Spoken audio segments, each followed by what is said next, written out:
The man and woman sin. The serpent was the shrewdest of all the wild animals the Lord God had made.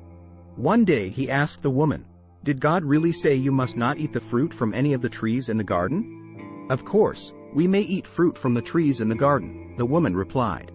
"It's only the fruit from the tree in the middle of the garden that we are not allowed to eat. God said, 'You must not eat it or even touch it. If you do, you will die.'" "You won't die," the serpent replied to the woman. "God knows that your eyes will be opened as soon as you eat it, and you will be like God, knowing both good and evil." The woman was convinced. She saw that the tree was beautiful, and its fruit looked delicious, and she wanted the wisdom it would give her. So she took some of the fruit and ate it. Then she gave some to her husband, who was with her, and he ate it, too. At that moment their eyes were opened, and they suddenly felt shame at their nakedness. So they sewed fig leaves together to cover themselves. When the cool evening breezes were blowing, the man and his wife heard the Lord God walking about in the garden. So they hid from the Lord God among the trees. Then the Lord God called to the man, "Where are you?" He replied, "I heard you walking in the garden, so I hid. I was afraid because I was naked." "Who told you that you were naked?" the Lord God asked. "Have you eaten from the tree whose fruit I commanded you not to eat?"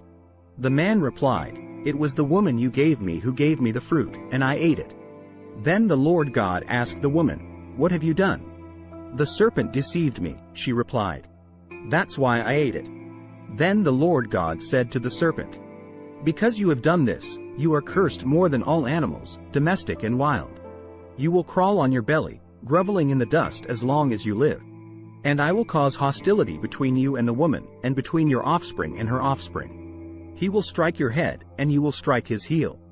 Then he said to the woman, "I will sharpen the pain of your pregnancy, and in pain you will give birth. And you will desire to control your husband, but he will rule over you."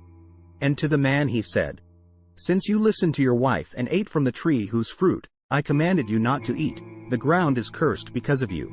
All your life you will struggle to scratch a living from it. It will grow thorns and thistles for you, though you will eat of its grains. By the sweat of your brow will you have food to eat until you return to the ground from which you were made. For you were made from dust, and to dust you will return." Paradise Lost, God's Judgment. Then the man, Adam, named his wife Eve, because she would be the mother of all who live. And the Lord God made clothing from animal skins for Adam and his wife. Then the Lord God said, "Look, the human beings have become like us, knowing both good and evil. What if they reach out, take fruit from the tree of life, and eat it? Then they will live forever."